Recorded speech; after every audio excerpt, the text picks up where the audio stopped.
sit down. This is not your courtroom. Sit in that chair. The indemnity bond, and I'm going to require the other bonds. Take her down to jail. What crime have I committed? Get off me. This is kidnapping.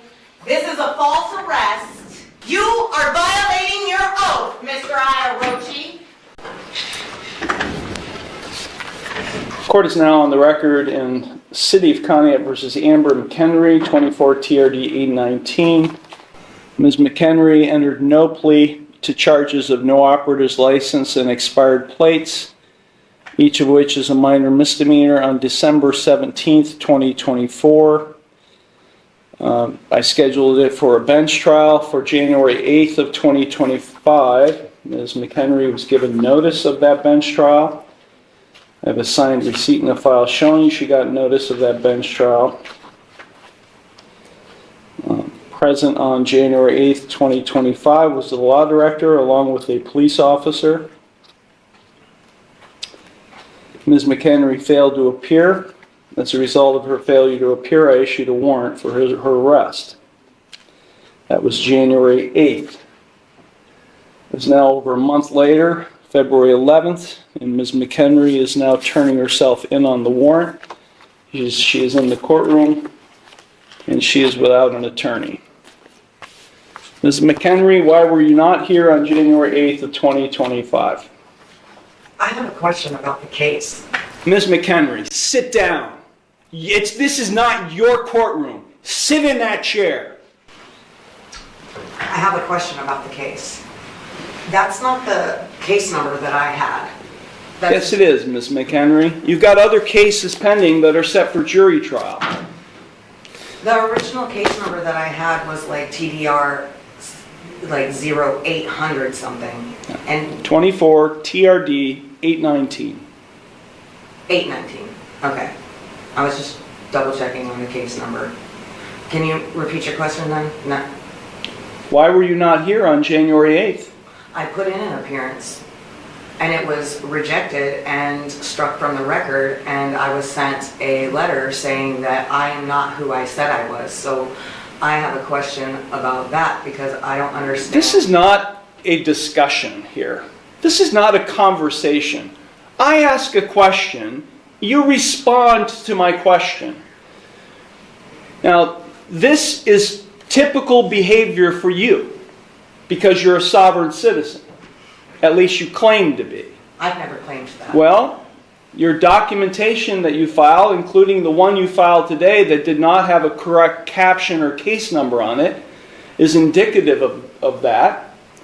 So let me ask you, Ms. McHenry, again, why were you not physically, personally present in the courtroom on January 8th, 2025 for your trial?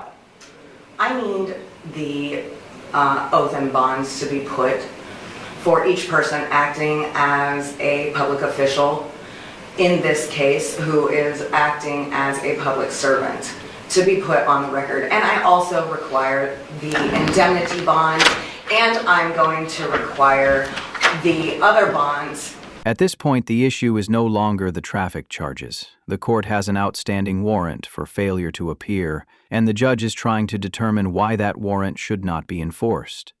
Demands for bonds or sovereign-style filings have no legal effect in a municipal court. When a defendant refuses to answer direct questions and disrupts proceedings, the court's authority to execute the warrant becomes immediate. Please, for the record, let it be known that you exited. I did. I exited the courtroom and asked the police officer and probation officer to come indemnity bond?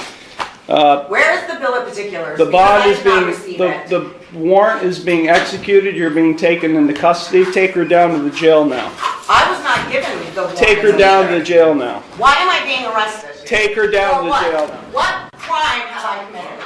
Get off me. This is kidnapping. This is a false arrest. No, this is a false arrest.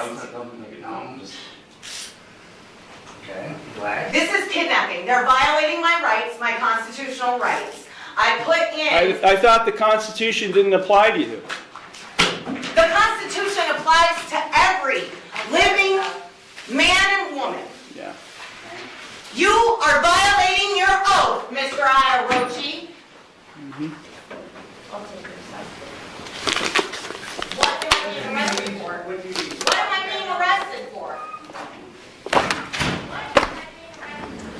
This hearing illustrates how the court system responds to sovereign citizen-style arguments when an active warrant is in play.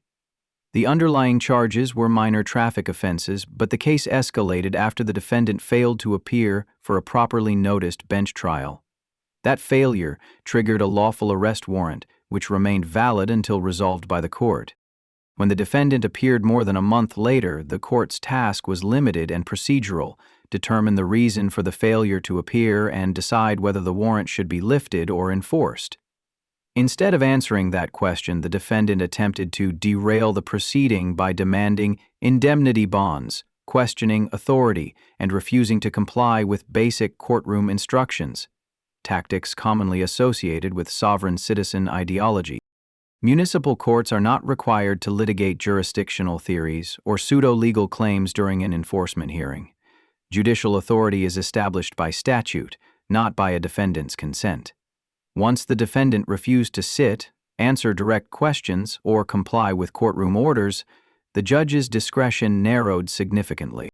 At that point, the warrant was no longer a matter of debate. Continued disruption left the court with a single lawful option: execution. The defendant was taken into custody, demonstrating a core principle of the legal system. Ideology does not override procedure, and court orders are enforced through compliance or consequence.